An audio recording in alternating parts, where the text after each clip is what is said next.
West Ham Fan TV, Dan, Scott and Graham here outside the London Stadium after a much needed win, lads. 2-0 against Bournemouth. Obviously we weren't the most classic performance. Pretty, it weren't pretty, but we got it done. Got over the line. So I think first half I thought we controlled the game pretty much. Part the last 15 minutes when we just started dropping off a bit, but we'll get to that later on. But yeah, it weren't pretty. No, that's it. It was one of them. It was job done, wasn't it? It's like you were saying in the fan cams. It was a few eyebrows raised with the centre midfield again, especially being at home to Bournemouth. For me, I think this was one where Moyes had a lot of pressure on him. Yeah. You know, we needed the win today. I think if we hadn't got that win today, the Moyes out brigade would have been bang on his back, and he took a risk, in my opinion, starting with that midfield three. He really did, because it was very negative for a home game. I mean, I was saying to you, wouldn't I? And Dan sort of alluded to it in one of the fan cams as well.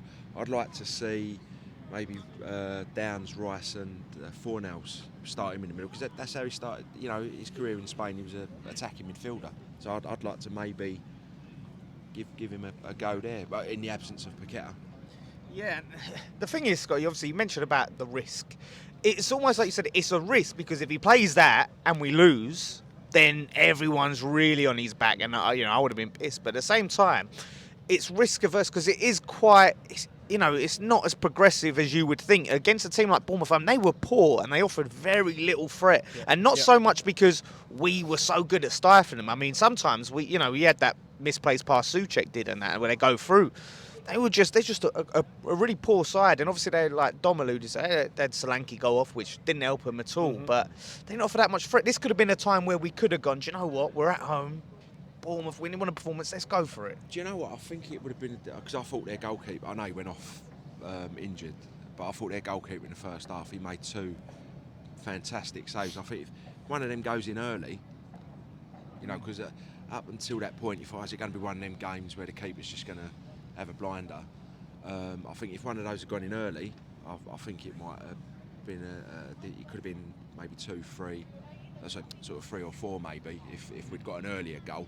But the thing that was frustrating me with Bournemouth was the time wasting. So, like from early on. It reminded me of Brighton last season. Not Brighton, sorry, Brentford. Brentford last season when they came. So frustrating, and I kind of get it, because they're not down. They're above us. But they've got they've not got a manager, so it's desperation. But it's frustrating as hell. The thing is, I expected a lot more from them coming here today. In the position they were in. On paper we're the stronger side, but they're higher in the league. They've since they got the battering against Liverpool, I think they've only lost once, which was to Southampton last week. So I expected a lot more. I didn't realise how poor they actually are, and it just shows how wide open this league is. Outside of, well, to be fair, all the way. We look at the results at the weekend, which again added pressure to this game. As we said, we're 10th at the minute. We could have been 17th if we'd have lost. Yeah. It's that tight. I thought, I'm with you. I think if we had got an early goal, I think they would have crumbled, because they were predictable in their play. You knew exactly what they were going to do. They were time wasting. They were set up to frustrate, and we found it hard to break them down at times. I think they basically come to nick a point. I think they would have been happy leaving with a point. If they could have kept it to 0-0 at half time, they would have been happy with that. They would have been more than happy with that. Yeah, and that's why I feel like playing, a bit more attacking, going for it a bit more, taking Soucek off, like you said, and putting a Fornals on, or finding a way to get Antonio into the team with Scamacca. It's, I was saying this to Brian on the fan cams. It's like the formation and the system changes, the lineup changes around Soucek. Everything changes around him. Yep. Players get in and out of the team, but he is in that team regardless. Yeah. And we were saying during the game, we turned and said, we've criticised Bowen for his performances, we've criticised Fornals for his performances.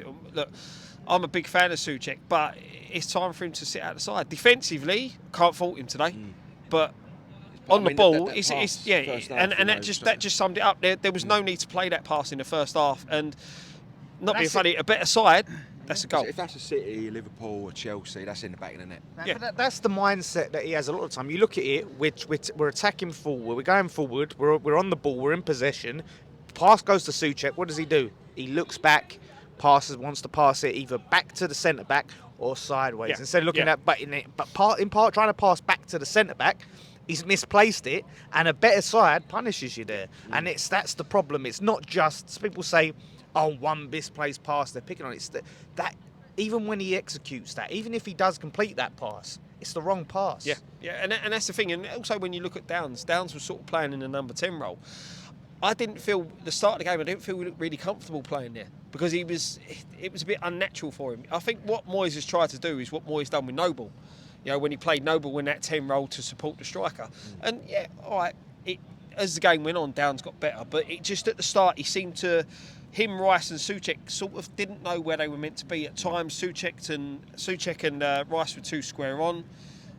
But as the game flowed and the game progressed, there was more fluidity with him. I really like Downes, honestly. The things that I'm seeing from you, picking him out, some of the tackles he puts in, the passing, That's the thing. He's he good nearly had a goal as well. Yeah. I mean, the think thing they is, should have he's scored good that. on the ball. He maintains possession very well, but also he breaks up their play very well. You know, he gets stuck. He does not. He's like a little terrier. He doesn't allow their midfield a split second on the ball. He's on them, and I love it. And the fans like you the first half. You know, when he's charged down like one of the defenders, and he's got the crowd up. That's it. And that's the sort of player that the fans love. As long as they see, you know, it helps that he's quality on the ball, but as long as they see that you're giving it 100%, getting stuck in, they'll love you. The thought of him and Rice with Paqueta in front of him is exciting to me. That's what I'd like. Yeah, same, mate. That's the thing. If Paqueta was fit, but I just feel that Moyes will probably drop Downes when Paqueta is back. You know, but that midfield does excite me.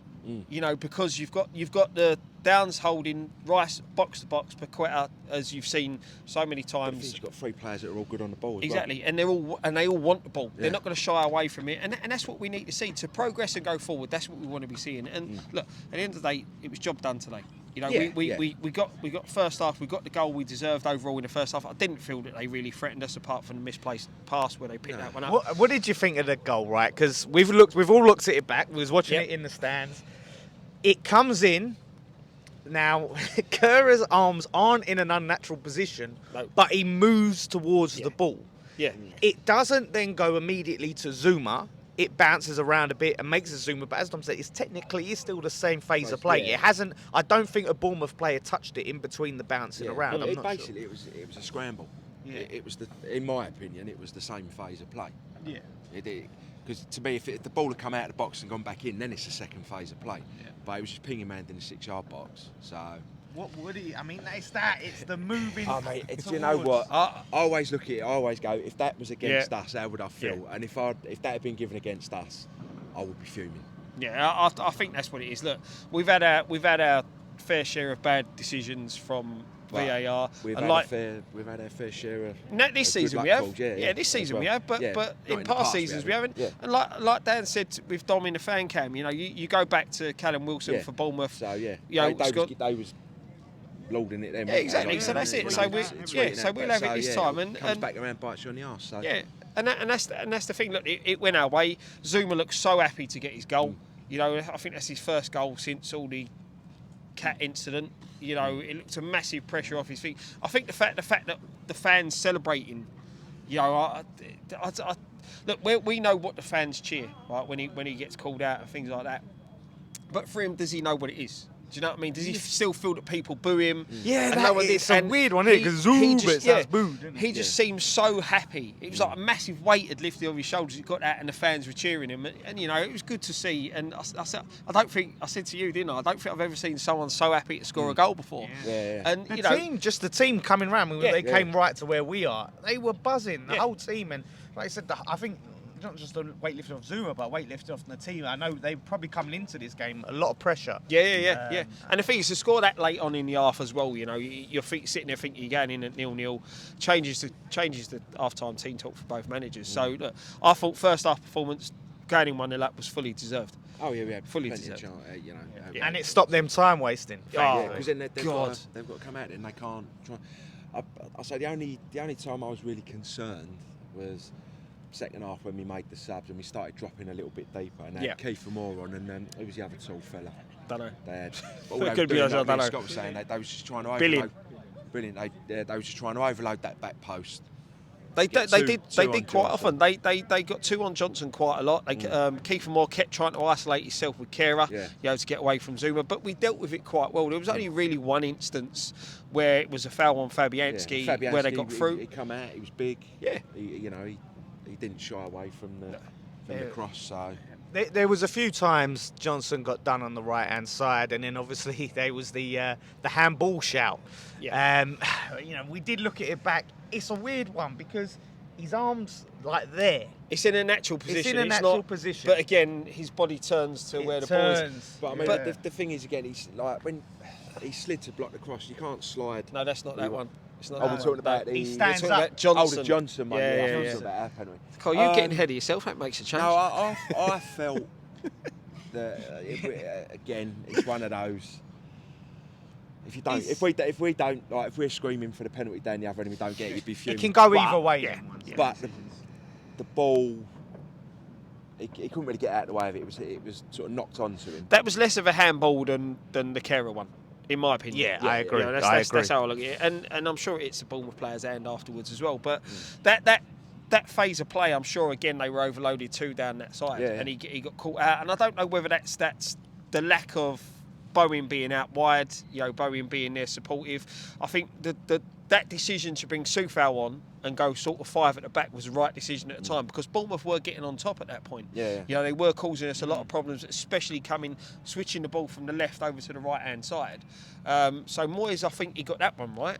Samaka for Antonio, I'm a bit undecided. So personally, Bowen, like we were saying, he wasn't bad. Yeah, it wasn't bad by any stretch of imagination, but just didn't offer much. He was did he? like he was just running down blind alleys. Yeah, and I'd have maybe taken him off, put Antonio out right. I mean, you look Scamacca and Antonio when they played against Liverpool. Antonio looked brilliant. Yeah, he was so effective, and today he was very frustrating. He falls down a lot. Antonio, he can't stay on his feet, and there was a couple of moments he had, but not really. He didn't do much. Yeah. And Scamacca, I feel. Listen, he weren't his best game in a West Ham shirt. Obviously, he didn't get his goal, but he still makes things happen. Yeah. He's still dropping deep, getting onto the ball, passing, moving. Yeah, exactly, and that's what he does. He offers you something that we don't always have with Antonio. He links up the play a lot better than Antonio does. Is, though, he always gives the opposition defender something to think about. Yeah. Like they're not going to have an easy time when he's on the pitch. And like Andy was saying in his fan cam, he said he's a proper centre forward. We haven't had one of them for such a long period of time. We don't know. We're not used to it anymore, and it's good to have it. And look, Antonio coming off the bench is a good option. Moyes could have been a bit more positive. He could have chucked Antonio and Scamacca on together, but game management. We've got a lot of games coming up. I know. You've got the world. We've got 5 more games till the World Cup now, so you can tell why he does it. Is it? Well, we've got 4 games in the space of 2 weeks, haven't we? With the cup. Yeah. We've got like 3 in 6 days. It's it's going to be mental. We've still got to win, and this is the thing. We've got a big game Thursday that we need to get at least a point from. We've got a big game Sunday, so I get the man management side of that bit, but if I listen. Got to talk about Benrahma, someone who I've been fighting his corner. Me and Nicky have had a lot of arguments about this man. Man of the match for me today. I thought he was brilliant. He was fantastic. I think he was our main threat, in my opinion. He was our outlet. Where there was nothing really down our right, down the left. Give ball to Benrahma. He terrorised their right back, in my opinion. And I think you'll see a lot more of that if he gets a consistent run in the side. That's the key. Because he's been in and out of the side, and he even early on at the start of the season, I thought he was our best player at the time. And then he's just, he has does one thing wrong or one little off game, and he's out. Yeah, and that's the problem. That's the problem we've always had with Benrahma. It was good to see him get 90 minutes. Fully deserved his goal. Yeah. It was one of them. We've been screaming for him to take penalties, and it's just please don't miss it, please don't miss it. And it was a good pen. He buried it. He took it well, and I'm pleased for him, because I think the goal that he got was worthy of the display that we saw from him today. He was trying, he was positive, he was driving forward, he was taking people on. Look, the type of attacking player he is, he's going to misplace passes. He's going to get tackled and lose the ball. But it's what he does when that happens. He went at him again and he kept going at him. I was He didn't surprised. shy away. No, he always wanted him showing. the mad thing for me is I thought Fredericks would have a much better time against him. I thought Fredericks for them was shocking today. You know, bearing in mind he's come back here and he's like, you'd think he'd be up for it because we let him go. And that, for me, shows why we see we let him go. I thought Benrahma he tore it to pieces. Yeah, absolutely terrorised him. The thing is, and the thing that confuses me why Benrahma doesn't get a bit more support from the fans, sections of the fan base, because we always talk about we love hard workers and that. He's not your typical luxury player, not going to get stuck. He put in some tackles today, some good tackles. Yeah, exactly. He will work and he will track back. Yeah, but we would rather him do his business at the attacking end of the pitch. Yeah. And again, it's just getting the balance to the side right. That's the tough thing for Moyes. He's getting the balance right week in, week out. You know, you've got to approach every game differently. The lineup will be similar, I think, for United, but you may see if Paqueta's fit, I think he comes back in. But we'll have to wait. We've got Thursday to get out of the way. Possibly. Yeah, I think we really got to look at that Man United game. I think it's against the greedy six, as they're called. In the last 19 games, we haven't won a single one away from home against them, right? So we can look at it and say, okay, well, a lot of those games were close. When you look at it, when you're not winning any of them, how close are they? Should we finally just say, let's take the shackles off, let's take the game to Man United? Yeah, I mean, you saw what happened second half at Anfield. We took the game to Liverpool. I thought we fully deserved the point, at least. Who knows if we start the game against Man U like that? Who knows? But I think Moyes, I think he likes to sort of keep it tight, get in, level pegging at half time, and then maybe go for it a little bit second half. But the defence is a tough one because it depends what Man U turns up. Yeah, see, I'm at the ilk, same as was with Liverpool. Man United's defence is to be got at, same as Liverpool's defence was to be got at, and we saw that the second half against Liverpool where we did go at them, we caused them a lot of problems. They've got Varane out now. Yeah, as well. United, you've got to go for. You know, look, they've got some very, very good attacking players. They've got some pace in their side, but at the back they're weak. You know, they've got short of confidence in certain players. Right, and tore them a bit up there. And that's it by taking the game to them. And I feel that we can't afford that negative approach going into this one. You know, it's got to be let's go for the jugular. At the end of the day, we go for the jugular, beat 3-0.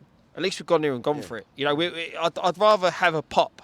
And lose than go there negative and lose. Yeah, you know, how many times can we go to these grounds and celebrate only losing 1-0 or 2-1? Whether it's 4-0, 1-0, a loss is a loss. The end of the day, these are your bread and butter games. Win these games. Yeah. Then throw caution to the wind against the likes of Liverpool, against the likes of United, because they're your bonus points. You know, especially how we started this season. A win today was more important than getting a win on Sunday. Yeah. You know. But as you always say, it's a free hit. Yeah, exactly. That's it. Every now and then, you'll surprise these teams. Exactly. And you'll bloody then. So you look at Nottingham Forest against Liverpool. No one saw that coming. No one saw that. That is what makes the Premier League exciting. Because, you know, Liverpool ain't great this season. We should have got Sankoff and we didn't. But Forest went and got a win. You know, and that's something that nobody saw because Forest have been awful. Yeah. You know, you think Palace went there, got 2-2. Yeah, should have won. Brighton 3-0 against Liverpool. You know, so it's one of them things that these teams, they're not invincible. You know, you catch them on the wrong day, you're going to get punished. But if you don't take the game to them, you're never going to know. It feels like Moyes is still stuck in the mid 2000s when he was Everton manager, and these teams were lethal, and you did have to try and hold on for dear life. I mean, like you say, you got at the end of the day, it's still Man United, but this is not the Man United of the Fergie era. Exactly. That's it. You've got to give them the respect, but don't fear them. Yeah. You know, go there and, like Scott says, have a go. If you lose 3-0, but you've gone there and you've created 10, 12 chances, you know, so be it. The thing is, Silk ball first. You know, another big game. Win that one.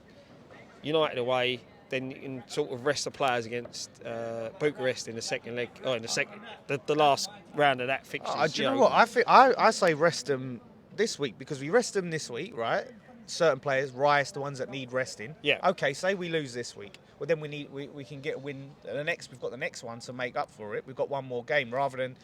I would like to take the because if we rest the players and we win, then we can rest the players for the next one. Do you know what I mean? And that's two games now. I Key get what you're players saying. are getting to rest for. But by the same token, Yeah, it could also. But it doesn't mean- backfire, yeah, and then you've I got mean, to I pull out don't- the big yeah. guns for the Yeah, last. I don't game, mean so- play the youth, but there's no reason we should have to The play thing is, Declan we Rice. don't and- want to be playing that last 32 round. We want to top the group, Right. skip that round. and the thing is, like you said, you don't want to be, Declan Rice shouldn't have to, and we need to see a Soucek Downes midfield or a Coventry Soucek. We've, I mean- because of injuries, because of the World Cup the way it's going to be, you need to see these players playing together to see what Yeah, they can Emerson can play. Yep. He's been in and out. Let's look to do. play Bonner will these probably players. come back in as well. Yeah, Bonner. Yeah. Let's look to play some of these players The that thing is, I haven't think got. we've got to give them a bit of respect as well, because we only just snuck it out there. Yeah. So That's you've got it. to give them respect. And that's all you got to do. Yeah, that's all you got to do. Is just approach every game in the right manner. It's a winnable game again on Thursday, and we'll see what we can do. So that's it. Well, Yeah. that's it, mate.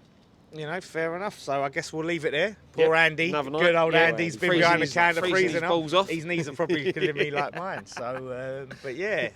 And congratulations, Nicky. Yeah, His Yeah, wedding. well done, Nick. Yeah, and Well Chloe done. for Well done for Celebrating. Saying Chloe. well done for Who gets convincing married- her. Yeah, to say who gets married in the season, eh? Yeah. I'm just glad that they haven't left him responsible for anything, the rings or anything like that. Ryan's taking care of anything.